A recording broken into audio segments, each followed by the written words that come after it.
The only witness called to the stand today was District 3 City Councilman Joe Reed.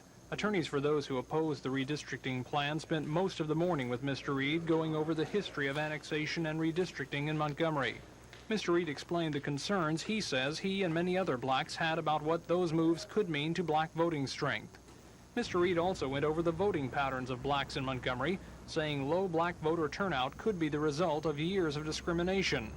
But when the defense attorney started his questions this afternoon, he attacked Mr. Reed's qualifications to speculate about black voting habits, and he questioned the methods Mr. Reed used to come up with statistics about black votes in recent elections. The defense also tried to convince the court that the city of Montgomery has spent considerable amounts of time and money trying to meet the needs of blacks. Plaintiffs disagree. I think that we are carrying our burden of proof, and we're establishing a track record of discrimination that's sweeping and pervasive and is continuing even to the present.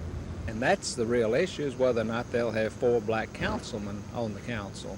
And when you have a tremendous change in population like we had in the city and the annexation and everything, then you've got to shift districts around. And all defense lawyers are suggesting the whole affair is not so much about race and politics as much as plain politics. Reporting from Federal Courthouse, Tom Foreman, WSFA TV News.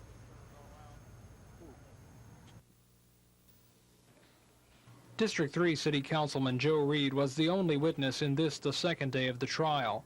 Mr. Reed spent most of the morning going over the history of black concerns about annexation and redistricting. He says blacks were worried that both moves could damage black voting power. But Mr. Reed also had comments to make about the black voting situation in general, saying low black voter turnout may be the result of years of discrimination. When the defense attorney finally got a chance at the witness, he wasted no time in attacking Mr. Reed's qualifications for analyzing black voting habits.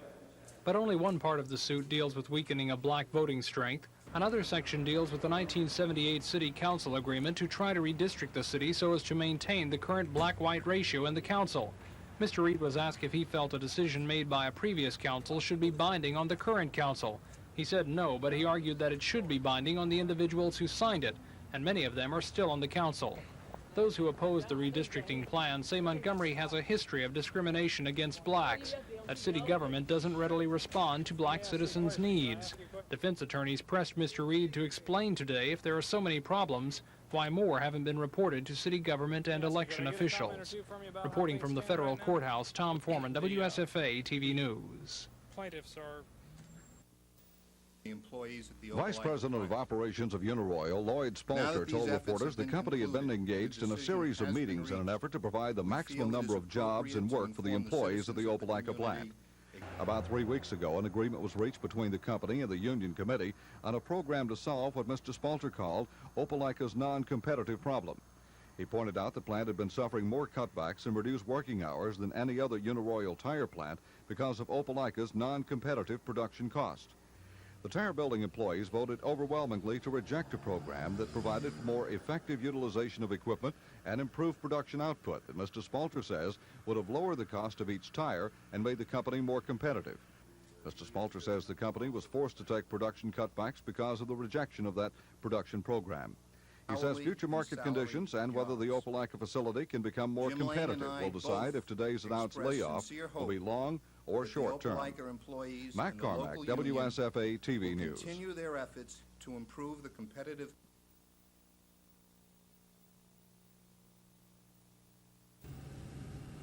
The collision occurred just before 1 o'clock as the Amtrak Crescent was passing through Stewart, Alabama on its way from New York to New Orleans.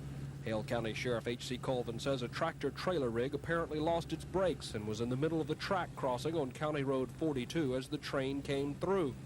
Officials say the driver of the truck escaped before the train hit. The truck was dragged several hundred feet down the track. About half of the train's cars derailed. A spokesman for Amtrak says the train was carrying 42 passengers and 6 crew members.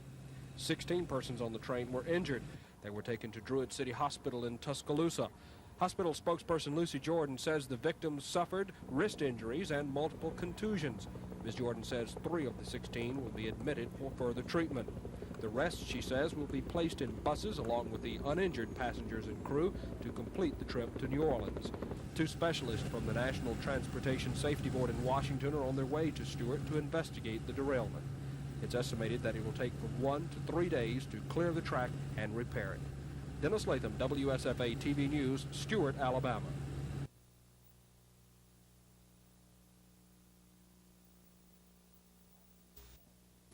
After this point, it would cost far more to terminate the project than to complete it.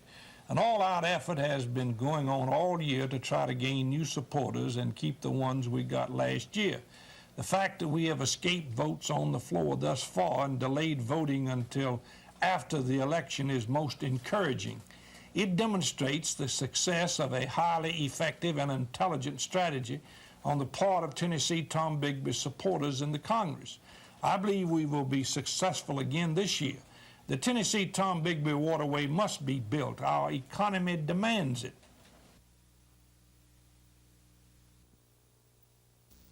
The employees at the Opelika plant.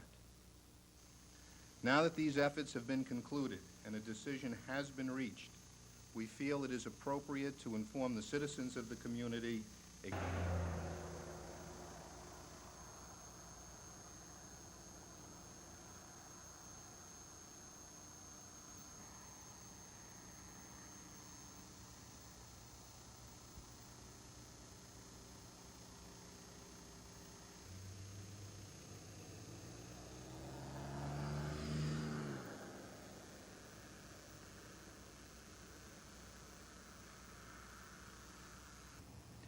I am confident that sooner or later the economy will improve and the demand for tires will increase. What happens at Opelika, however, is in the hands of the Opelika employees.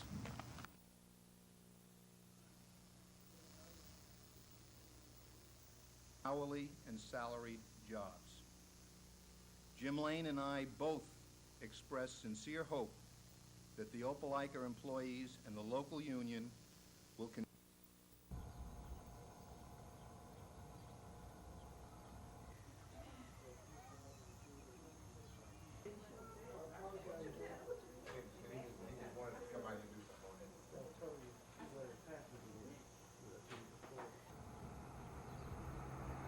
We feel that it is morally wrong for the board to ask the students to meet the requirements when they've decided to implement it in April and then make it effective in May. We think we have a program in process with substantial majority support of this community, with a strong support of the federal court. We've gone through those proceedings now, and our commitment simply is to teach the young people in this system to read and write.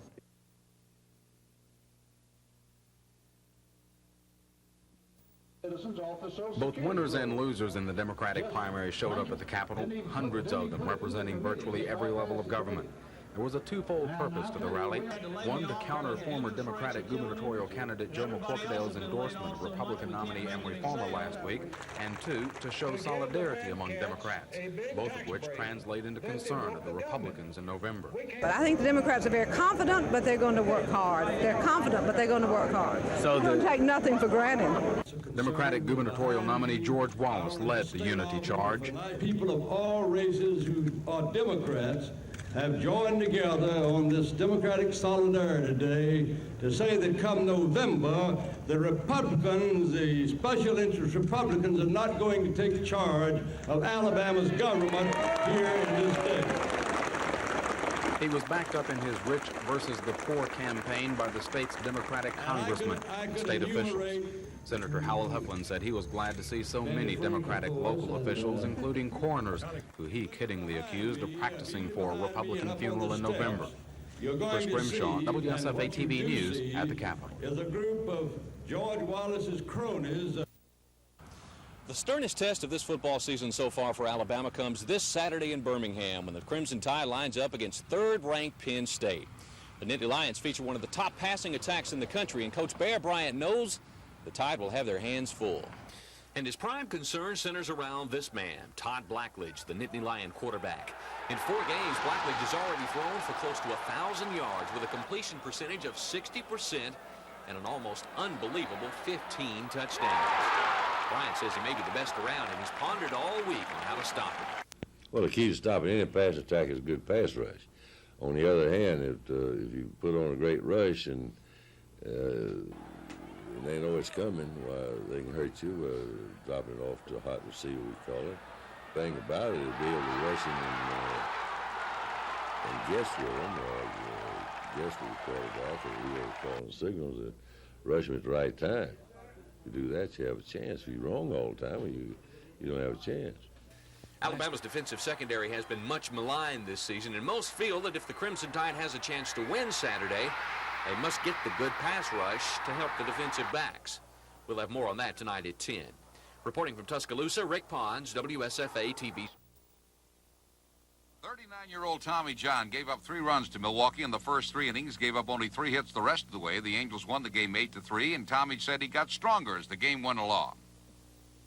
I get into the groove of the game, into the rhythm, and we got up, and they had to start swinging some bad pitches. We came out swinging, the bat's good, and once you get that first run, I think it takes a lot of heat off of a lot of offensive players. And you go back out there and give up a home run to Gorman Thomas. But our ball club has battled all year. Their club has battled all year back, and it's going to be an explosive series. We just didn't play very good tonight, and we didn't play very good the first 3 games in Baltimore either, and we came back and won. So the attitude on this club isn't going to change a bit. We'll come out tomorrow probably with the same type feelings we did before today's game started. For this club, there never is a letdown with you. You get a good pitch game against you, and things like that are going to happen. It's happened before, and you know, in a short series, you always like to win the first game. But it didn't happen tonight, and this club has bounced back before, and I'm sure they'll bounce back tomorrow.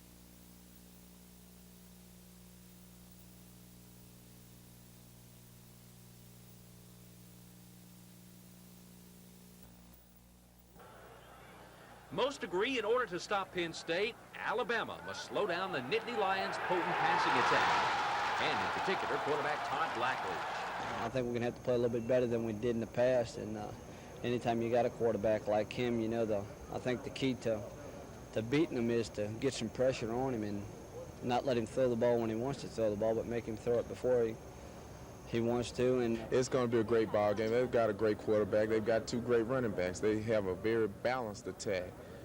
They run well and they pass well. The Crimson Tide looks at this game as perhaps the most important of the year. At stake could be a national championship. Does either team have an edge? Well, Tide coach Bear Bryant says Penn State just might because they had last week off. I don't think we could have beaten Penn State last year without the week off because it's a tough trip. And we had a week off, and as a result, we took our time, went up there and got them plenty of time. There's no rush here, rush there. Same way coming back, and of course, it would have been a long trip back, I'm sure, had we lost. But the week off really helped us, and I'm assuming it'll help them. Penn State's here. Are you ready? We're definitely ready. We've had 2 great practices the past 2 days. Enthusiasm's been great. A lot of concentration has been doing we've just been doing great on that. And I think we'll be ready. If we were to lose, it could really wash us out for the rest of the season. We're playing in Birmingham. We're real fired up. The student body's fired up. The faculty's fired up, and we want to win. A sellout crowd and national TV audience will witness this shootout. Kickoff from Birmingham Saturday, 12:35. Reporting from Tuscaloosa, Rick Pons, WSFA TV Sports.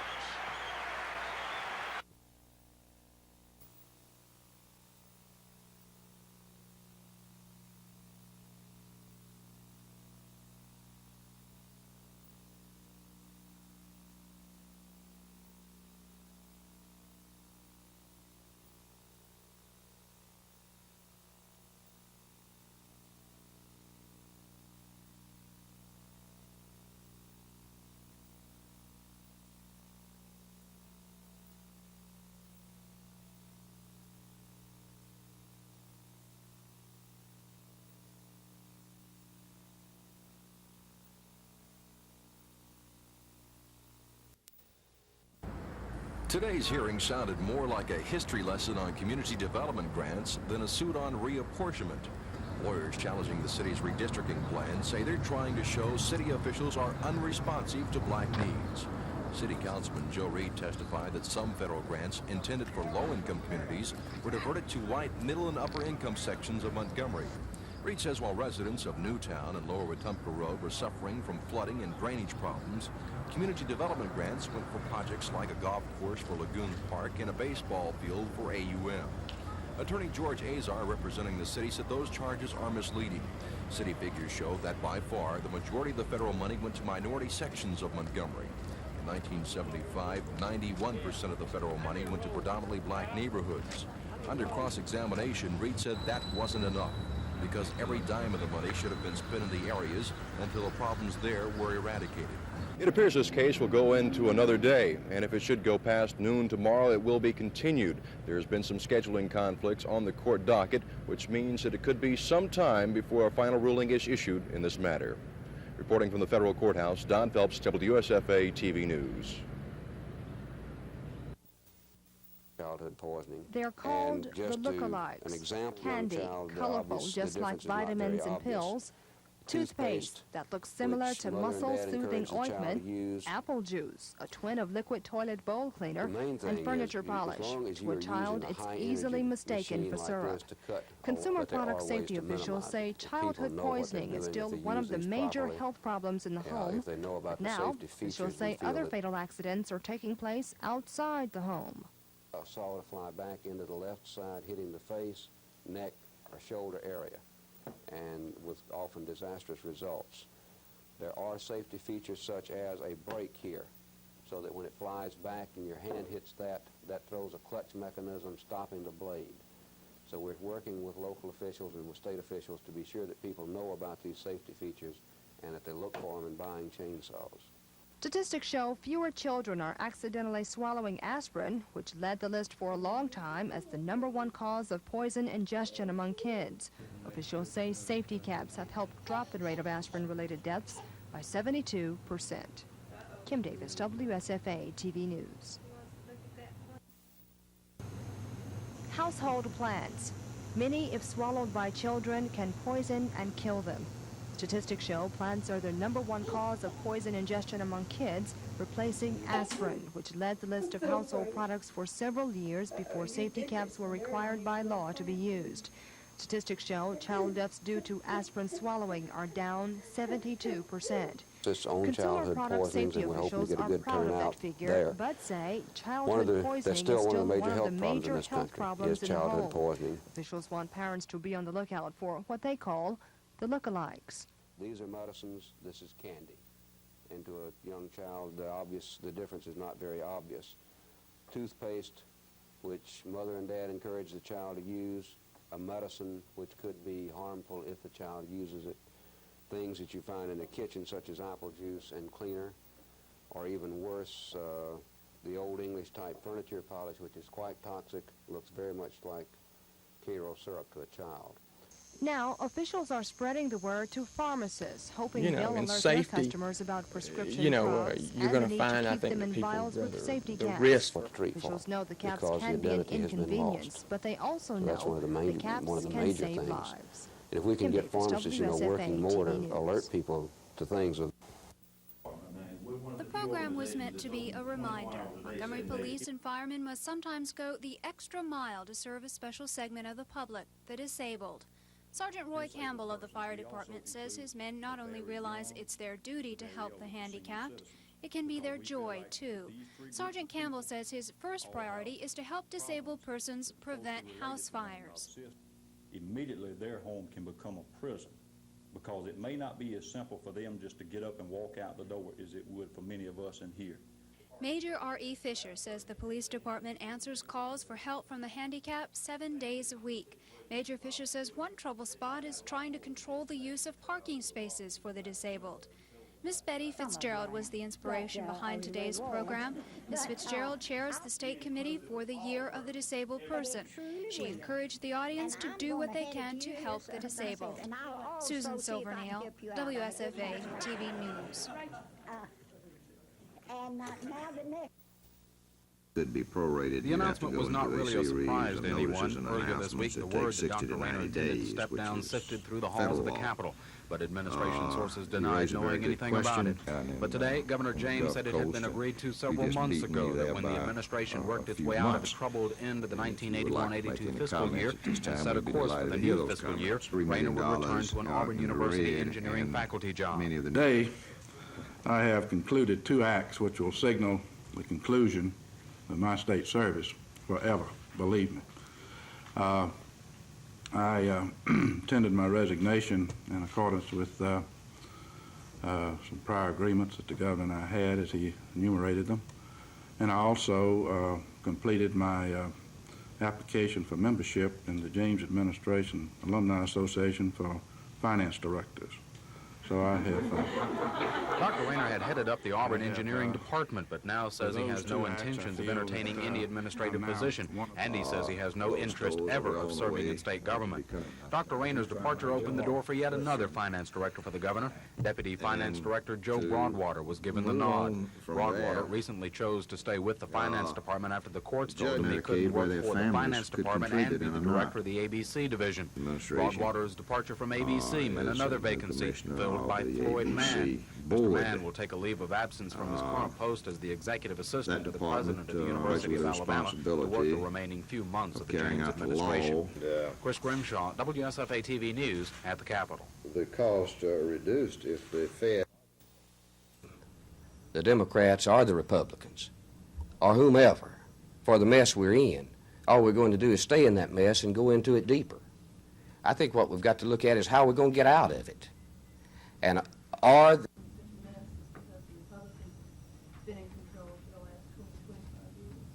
You mean Democrats been in control for the last 20, 25 years? Well, first place, that's not true. We've had Democrat presidents and we've had Republican presidents. You know, we had Mr. Eisenhower in the 50s, we had Mr. Nixon in the 60s, and Mr. Ford in the 60s, and now we've got Mr. Reagan in the 80s. Mr. Ford is also in the 70s. So these sad eyes and the wet, cold nose will do it to you every time, well, at least almost. Because you see, this little puppy and these other dogs are all orphans.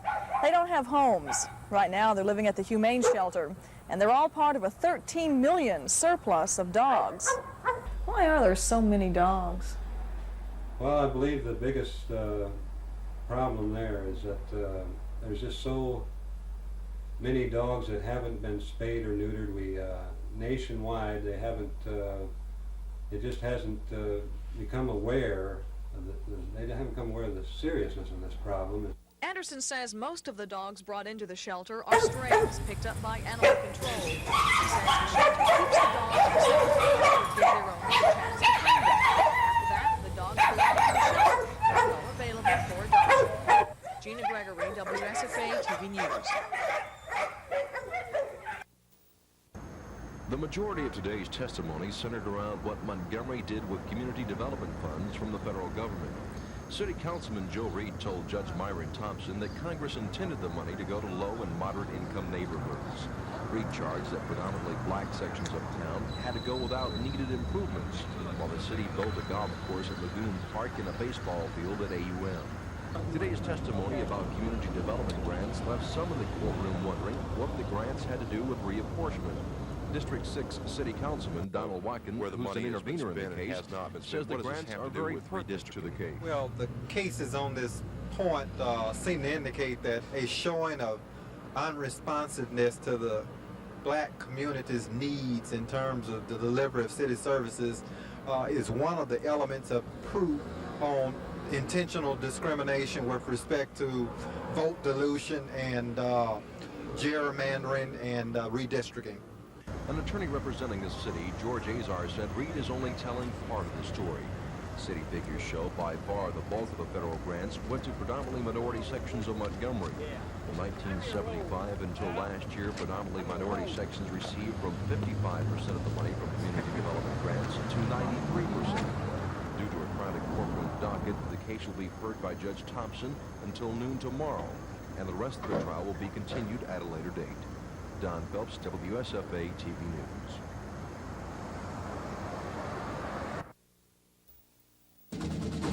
rainfall just before the rally didn't slow down the steady stream of Fulmer supporters, but the Secret Service's metal detectors did.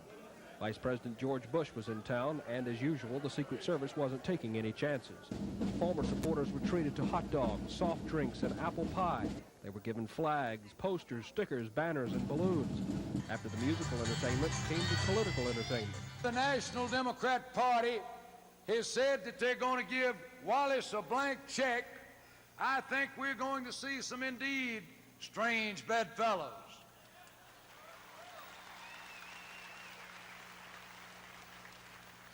Can you see it now when you turn the bed sheets back and there's Teddy Kennedy, Fritz Mondale, and Tip O'Neill and George Wallace all in the same bed? Mr. Fulmer was joined in his attacks upon the Democratic Party by Vice President George Bush, who blamed the Carter administration for what he called skyrocketing inflation, out-of-sight interest rates, and high taxes. Alabama. And who gave America the Carter administration? Well, I'll tell you one thing.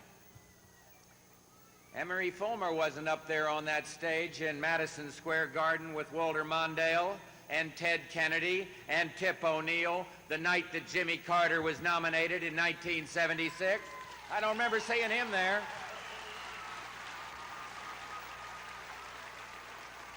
No, but his opponent in this governor's race sure was.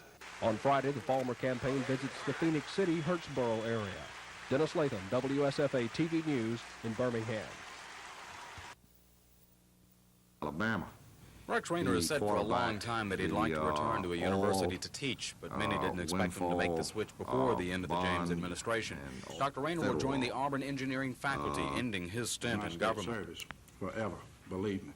Governor James said Rayner's departure was planned several months ago, contingent on ending out the troubled 1981-82 fiscal year and setting the course for the new fiscal year. As you know, Dr. Rayner has guided us through probably the toughest year and a half financially any Alabama's gone through in a long time because of declining. Rayner's successor will be Joe Broadwater, who recently was forced by the courts to quit his Alcohol Beverage Control Board job to stay with the Finance Department. And Floyd Mann will take a leave of absence from his University of Alabama post to become the acting ABC director. About the condition of the prorated education and general fund budgets, Governor James reasserted his stand that his reforms could solve the financial problem. And earmarking in this fringe, cost of this fringe benefits is a terrible misuse of taxpayers' dollars. But the governor has said he doesn't intend to call any special sessions to deal with the reforms because the financial situation could set the stage for legislators to consider increasing taxes as a means of ending proration. Anybody that suggests new taxes ought to be laughed out of the state or either run out of the state. Well or not, nobody knows. As a final parting comment, Dr. Rayner said he was confident with his expectations of the financial shortages for the next year. Proration will not be reduced unless it's some magic that we don't know about at the time because the revenue has precipitously dropped in the last 60 days. The new job position shuffles will take effect tomorrow. Chris Grimshaw, WSFA TV News at the Capitol. The best advice that we could get, and I think that that will stand. Only 25% of the dogs in the humane shelter are adopted, yet the cages are always full. Most of the dogs and puppies here are strays brought in by the Animal Control Division. But some dogs are orphaned by families who don't want them anymore. The Adopt a Dog program is designed to educate the public about dogs and their overpopulation problem. Little Fidos or bandits are really cute until they begin running in packs and destroying property or injuring children. Humane Society Director Jerry Anderson says dogs should be all spayed or neutered to halt the overbreeding. The shelter would be happy to introduce your family to a new pet. Puppies can be adopted for about $20, which covers the cost of shots and care. The better the breed of dog, the higher the adoption price. Gina Gregory, WSFA TV News.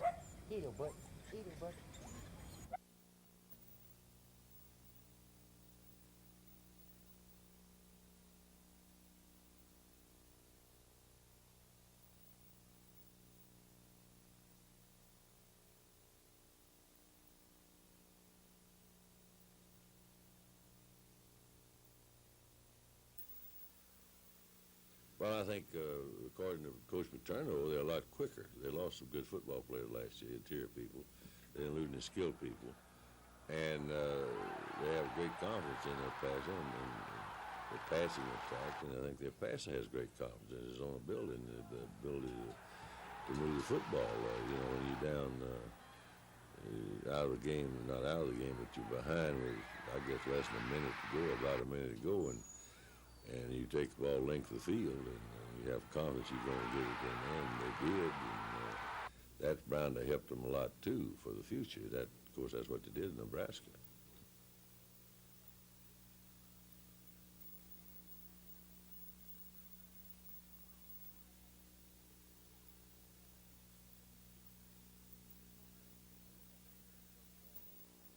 Rick, I sure am, but I think it was kind of a blessing in disguise for us because it made us realize how important the punting game and the kicking game in any situation is.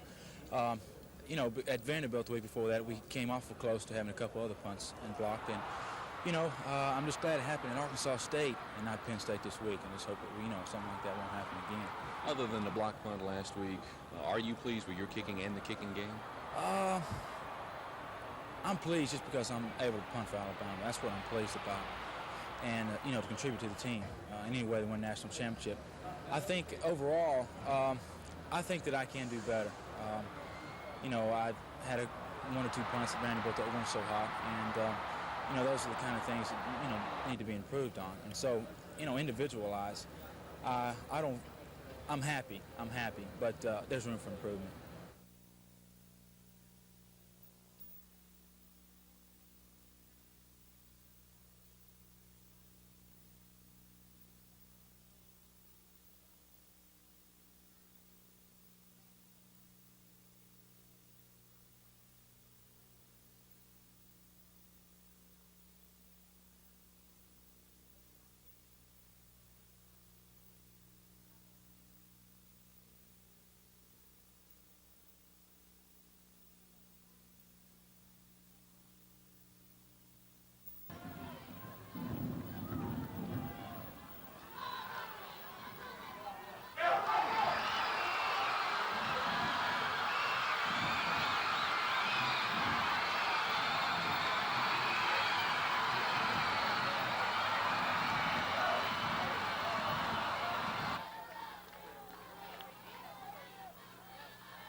LSU is one of the surprise teams in the Southeastern Conference this year, remaining unbeaten at 3-0.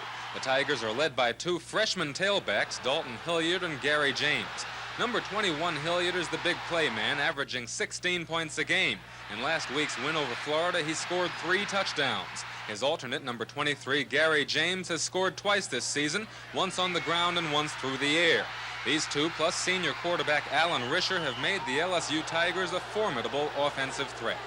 We knew they were good athletes when we recruited them and signed them. However, to be able to come in and play under the pressure that a young man has to face, starting the first ball game as a freshman, being number 2 running back, playing in front of 75 and 80,000 people every time he goes out, and absorbing all of that additional notoriety and publicity is very, very difficult. LSU plays host to Tennessee this weekend. The Volunteers are 2-2.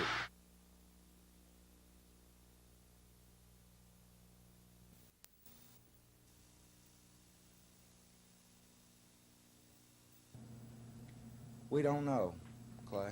We don't know how many built because they, I feel sure, have a great deal of victims in Alabama. To require all of the schools throughout the state of Alabama to test, to check, to find out if they have any asbestos related materials in their institutions. I further am asking the court to require them to get a plan should they find asbestos, to make a plan on how it should be removed and replaced.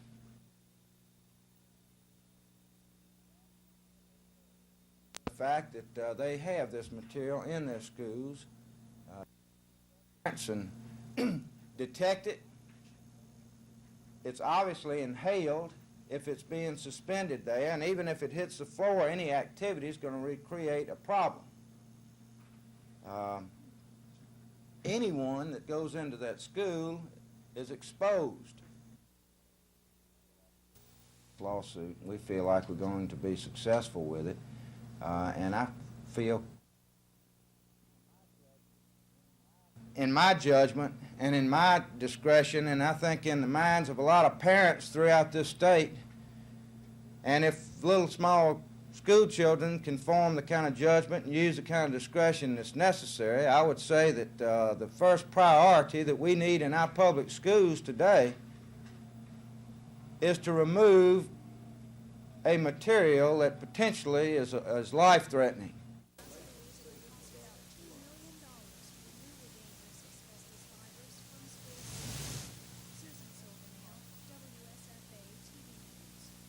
Life-threatening material. Why not close school and do it immediately?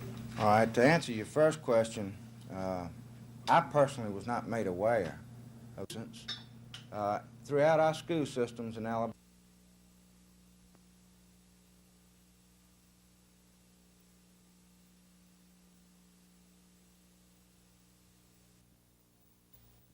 right there. He got the terror. He bucking for a promotion.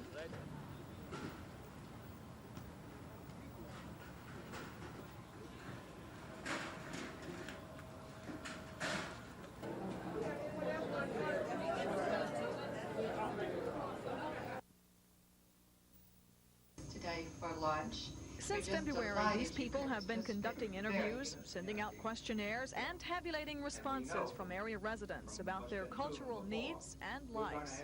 The survey showed a tremendous positive interest in the arts. Not only were people interested in it, but they were willing to pay more for it. And we were particularly interested in this and what priorities the council could stress as a result of this. One priority I think that we will address soon is arts and education. Overwhelmingly, people were interested in seeing more arts as a basic skill introduced into the curriculum, and we hope to stress this program. In addition, we found out that 93% of the people polled, which is a large percentage, indicated that they would be willing to give at least $1 to $25 or more on their state income tax refund. I really feel that the arts in general need to have their support increased, period. And that we are advocating for an increased state appropriation for all of the arts.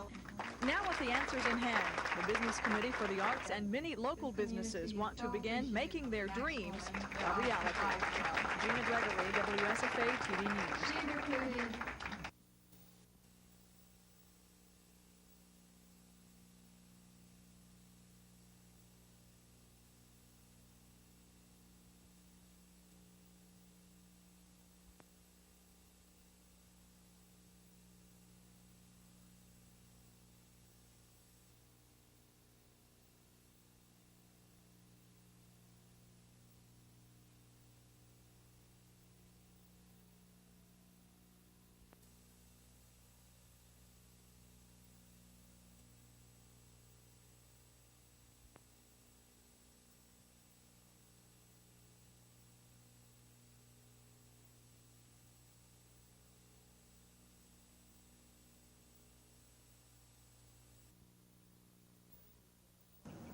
The campaign swing through Russell County started with a news conference in Phoenix City.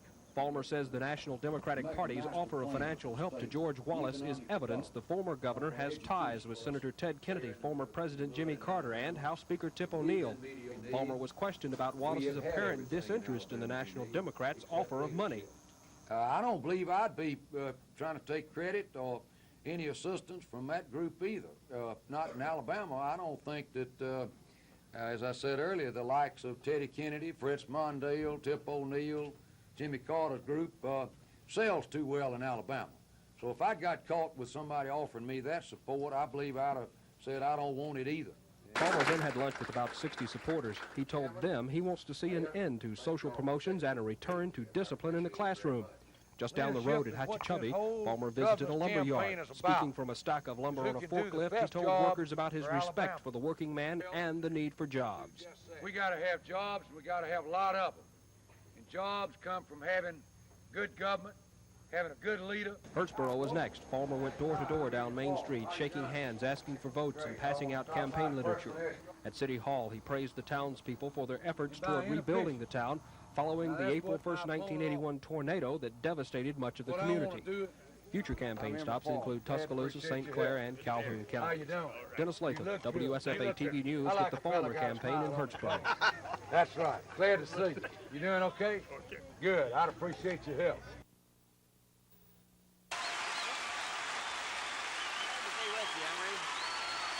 I don't think that thing's gonna fit. You sure do. Good to see you. Big winner. Thank you.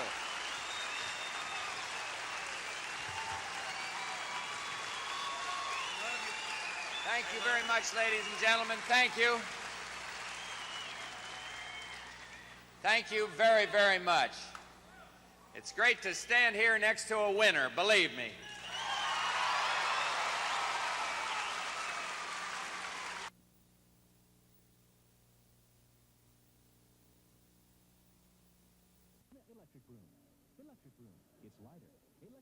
It's faster and easier for carpets, bare floors, all floors. So don't sweep, don't vacuum. Electric Broom, the modern way to keep floors clean. There's a choice of 3 Regina electric brooms, and now the 2-motor Electric Broom Power Team. For 80 years, Buick has had what can only be called a love affair with the automobile. The result has been well-built, comfortable, prestigious cars. Right down to today's state-of-the-art Buick Century, with its superbly contemporary form and its remarkably luxurious environment. 80 years went into this century. At Buick, where the love affair with the automobile isn't getting older, it's getting better. Wouldn't you really rather have a Buick? Last month, Army PFC Joseph White disappeared from his guard post near the Korean demilitarized zone, and a tug-of-war developed between the United States and North Korea over what happened to him. With the latest developments, here's Stephen Fraser. Nobody instigated me to come over to North Korea. I sought a political refuge, not by passing emotion, but by deep conviction. U.S. Army Private Joseph White of St. Louis, seen here on a videotape made by the North Korean government, condemning the United States, praising life in communist North Korea, and saying he defected of his own free will. White crossed the demilitarized zone from South Korea to North Korea a month ago. Since then, his military superiors have investigated what happened that night and have asked repeatedly for a chance to meet with White face to face. The North Koreans turned down those requests. But even without White's personal explanation of what he wants, his commanders learned enough to pronounce him a defector. Today, he was classified a deserter and dropped from his unit's roll call. White held this news conference in Pyongyang more than 3 weeks ago. While working in a demilitarized zone, I came to know that there's a way leading to a truly worthy life. I cast my eye on North Korea. An American intelligence agency monitored the broadcast but refused to make the pictures public. These scenes, including White's salute to North Korean leader Kim Il-sung, were obtained by NBC News from the North Korean embassy in Peking.